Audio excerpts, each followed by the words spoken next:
টাঙ্গাইল থেকে ঢাকায় এসে রূপালী পর্দার নায়ক হয়েছিলেন মান্না, পেয়েছিলেন সফলতা। মাত্র ২৪ বছরে প্রায় ৩ শতাধিক চলচ্চিত্রে অভিনয় করে বদলে দিয়েছিলেন ক্যারিয়ার, গড়েছিলেন শীর্ষ অবস্থান। মান্নার ক্যারিয়ার যখন তুঙ্গে, ঠিক তখনই ২০০৮ সালের ১৭ ফেব্রুয়ারি হৃদরোগে আক্রান্ত হয়ে ইউনাইটেড হাসপাতালে মাত্র ৪৩ বছর বয়সে মৃত্যুবরণ করেন এই নায়ক। মান্নার মৃত্যুর প্রায় ১.৫ যুগ হতে গেল। এখনও মানুষ নায়ক মান্নাকে প্রচণ্ড মিস করে। মান্নার অবর্তমানে সংসার চালাতে এখনও চাকরি করছেন স্ত্রী শেলি মান্না। অন্যদিকে বিদেশে পড়াশোনা করছেন তার ছেলে। এরই মাঝে জানা গেছে সিনেমার পর্দা কাঁপাতে যাচ্ছেন মান্নার ছেলে সিয়াম ইলতিমাস। মান্নার অবর্তমানে কেমন আছে মান্নার পরিবার, কোথায় আছে মান্নার ছেলে সিয়াম ইলতিমাস, কবে তিনি সিনেমায় আসছেন, চলুন বিস্তারিত জেনে নেওয়া যাক। যুক্তরাষ্ট্রে সিনেমা নির্মাণের ওপর পড়াশোনা করছেন চিত্রনায়ক মান্না ও শেলি মান্না দম্পতির ছেলে সিয়াম ইলতিমাস। একসময় সিনেমা নিয়ে তেমন আগ্রহ না থাকা নায়কপুত্র এবার নিজেই ফেসবুকে এ সুখবর দিলেন। বিনোদন জগতে নাম লেখাবেন এবং এ পথে হাঁটবেন তিনি। তবে আপাতত অভিনয় নয়, ইচ্ছা অ্যাকশন সিনেমা পরিচালনা করা। মান্নার স্ত্রী শেলি মান্না জানান, সিনেমা পরিচালনা নিয়ে তাদের ছেলের অনেক ইচ্ছা ও পরিকল্পনা রয়েছে। সেভাবেই তিনি যুক্তরাষ্ট্রে সিনেমা বিষয়ে পড়াশোনা করছেন। এতে পরিবার থেকেও তিনি স্বাধীনতা পেয়েছেন। শেলি মান্না বলেন, আগে তো ছেলে মিডিয়ায় আসতে রাজি ছিল না, এখন বলে কয়ে রাজি করিয়েছি। সে কাজ করতে ইচ্ছা পোষণ করেছে, তবে আগে থেকেই সে পরিচালনায় আগ্রহী ছিল। সময় হলেই সব দেখা যাবে। এদিকে সিয়াম ইলতিমাসের ফেসবুক স্ট্যাটাস সূত্রে জানা যায়, ইন্তিশার আহমেদ নামে যুক্তরাষ্ট্রে তার এক বন্ধু আছেন, যাকে তিনি নিজের ভাই মনে করেন। তাকে নিয়ে তিনি সিনেমা বানাতে চান। এক মন্তব্যে তিনি লিখেছেন, আমি সিনেমা করব না, তবে আমি বানাবো। আর আমার স্ট্যাটাসে যার ছবি দিয়েছি ইন্তিশার আহমেদ, সে হবে নায়ক। পরে তিনি আরও উল্লেখ করেছেন যে অ্যাকশন ঘরানার সিনেমা বানানোর দিকেই তার বেশি ঝোঁক। শেলি মান্না আরও জানান, আপাতত খুব শিগগির কিছু হচ্ছে না, এজন্য আরও সময় দরকার। ছেলে এখন যুক্তরাষ্ট্রে, ইন্ডাস্ট্রি বোঝার চেষ্টা করছেন। তিনি বলেন, রক্তে তো অভিনয় আছে, কিন্তু এগুলো নিয়ে আমরা কখনো চাপ দেইনি। সে অভিনয় করতে চাইলে করবে, পরবর্তীকালে হয়তো মডেলিং করতে পারে। এগুলো একটু সময় নিয়ে জানাবো। বলে রাখা ভালো, চিত্রনায়ক মান্নার জীবনটা ছিল সিনেমার মতো। ক্যারিয়ারের শুরুতে অনেক ত্যাগ, অনেক কষ্ট করতে হয়েছে তাকে।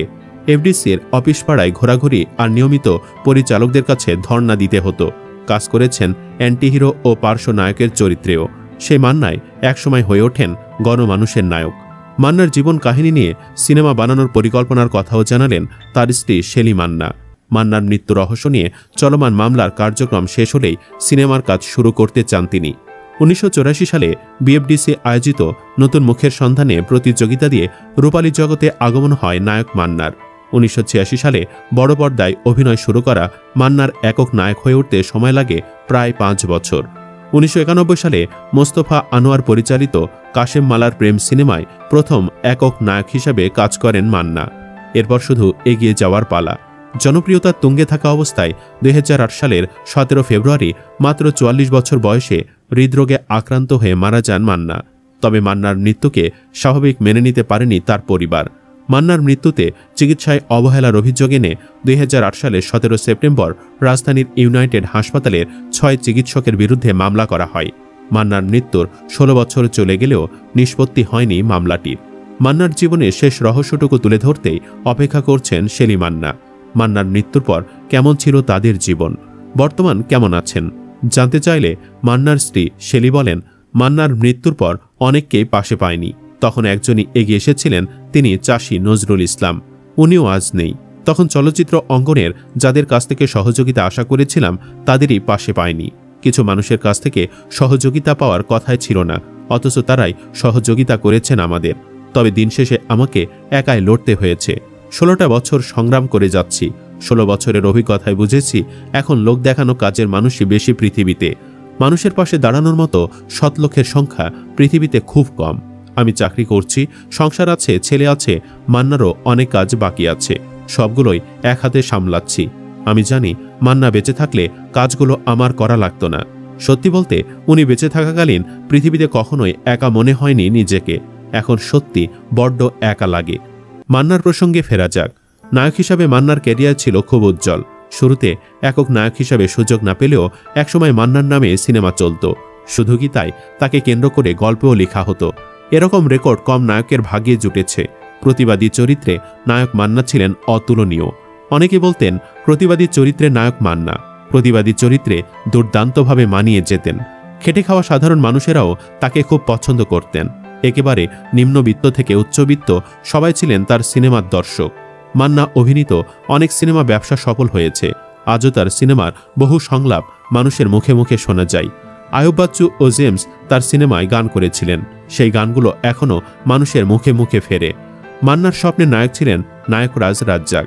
একটি টিভি চ্যানেলে সাক্ষাৎকারে এই কথা তিনি অকপটে স্বীকার করেছিলেন। টাঙ্গাইল থেকে বাসে করে ঢাকায় আসতেন সিনেমা দেখতে, আবার সিনেমা দেখা শেষ হলে ফিরে যেতেন নিজ এলাকায়। এই গল্প নায়ক হওয়ার আগেকার। একক নায়ক হিসেবে প্রথম অভিনয় করেন কাশেম মালার প্রেম সিনেমায়। তার নায়িকা ছিলেন চম্পা। নায়ক হিসেবে মান্নাকে বেশ পরিচিতি এনে দিয়েছিল এই সিনেমা। অবশ্য তার অভিনীত মুক্তিপ্রাপ্ত প্রথম সিনেমা পাগলি পরিচালনা করেন কাজী হায়াত। তাকে প্রথম অভিনয়ের সুযোগ দেন নায়করাজ রাজ্জাক। সিনেমার নাম তওবা। কাজী হায়াত অনেকগুলো সিনেমা পরিচালনা করেছিলেন নায়ক মান্নাকে নিয়ে। দাঙ্গা তার মধ্যে একটি। সিনেমা ঢাকাসহ সারা দেশের প্রেক্ষাগৃহে ব্যাপকভাবে প্রদর্শিত হয়েছিল। এই সিনেমায় তিনি ওসির চরিত্রে অভিনয় করেন। কাজী হায়াত পরিচালিত তেজি সিনেমা সুপারহিট হওয়ার পর মান্নার জীবনের গল্প বদলে যেতে শুরু করে। ঢালিউডে শুরু হয় মান্নার অধ্যায়। এই ধারাবাহিকতা তার মৃত্যুর আগ পর্যন্ত ছিল। ঢালিউডে মান্না নতুন একটি যুগের শুভ সূচনা করেছিলেন। নায়ক হিসেবে মান্না অভিনীত আম্মাজান সিনেমা নিয়ে সবচেয়ে বেশি আলোচনা হয়। এখনও দর্শকরা এই সিনেমার কথা বলেন এবং তার অভিনয়ের প্রশংসাও করেন। এই সিনেমার আম্মাজান আম্মাজান গানটি অনেকের মুখে মুখে ফেরে। আম্মাজান সিনেমায় নাম ভূমিকায় অভিনয় করেন 60-এর দশকের বিখ্যাত নায়িকা শবনম। তিনি বলেন, আম্মাজান সিনেমা করতে গিয়ে মান্নার সঙ্গে আমার অনেক স্মৃতি। মাঝে মাঝে সেসব কথা মনে পড়ে। সত্যি কথা বলতে এই সিনেমা করেছি বলে এখনও কোথাও গেলে মানুষ আমাকে আম্মাজান বলে ডাকেন। আম্মাজান অনেক বড় রেকর্ড গড়েছে। আসলাম ভাই সিনেমায় আসলাম চরিত্রে অভিনয় করেন মান্না। মোগলে আজম সিনেমায় তিনি সেলিম চরিত্রে অভিনয় করেন। সন্ত্রাসী মুন্না সিনেমায় অভিনয় করেন মুন্না চরিত্রে। অ্যাকশন, রোমান্টিক, পোশাকি, সামাজিক সব ধরনের সিনেমা তিনি করেছেন। তবে প্রতিবাদী চরিত্রগুলো তাকে বেশি জনপ্রিয়তা দিয়েছে। তার অভিনীত উল্লেখযোগ্য সিনেমা ত্রাস, দাঙ্গা, আম্মাজান, তেজি, শান্ত কেন মাস্তান, সিপাহী, লাল বাদশাহ, মায়ের মর্যাদা, লুটতরাজ, দুই বধূ এক স্বামী, পিতামাতার আমানত, বীর সৈনিক, মিনিস্টার, কাশেম মালার প্রেম, স্বামী স্ত্রীর যুদ্ধ, অমর, মনের সাথে যুদ্ধ, ক্ষমা, প্রেম দেওয়ানা, দেশদ্রোহী ইত্যাদি। নায়ক থেকে প্রযোজকও হয়েছিলেন মান্না। গড়ে তুলেছিলেন কৃতাঞ্জলি চলচ্চিত্র। এই হাউস থেকে বেশ কয়েকটি সিনেমা প্রযোজনা করেছেন। নায়িকা পূর্ণিমা তার বিপরীতে একাধিক সিনেমা করেছেন। তিনি বলেন, মান্না ভাই আপাদমস্তক সিনেমার মানুষ ছিলেন। সিনেমা ছিল তার ধ্যান, জ্ঞান, সবকিছু। দর্শকরা তাকে খুব পছন্দ করতেন। অনেক ব্যবসা সফল সিনেমা তিনি উপহার দিয়ে গেছেন। 2008 সালে 17 ফেব্রুয়ারি তিনি মারা যান। ওই দিন এফডিসিতে জনতার নায়ককে শেষবারের মতন দেখতে ভিড় জমান হাজার হাজার মানুষ। জনতার ঢল নিয়ন্ত্রণে পুলিশও মোতায়েন করা হয় সেদিন। সুপ্রিয় দর্শক, নায়ক মান্নাকে আপনি মিস করেন কিনা কমেন্ট বক্সে জানিয়ে দিন আপনার মতামত। ভিডিওটি ভালো লাগলে লাইক দিন এবং শেয়ার করুন। আর অবশ্যই চ্যানেলটি সাবস্ক্রাইব করুন। ধন্যবাদ।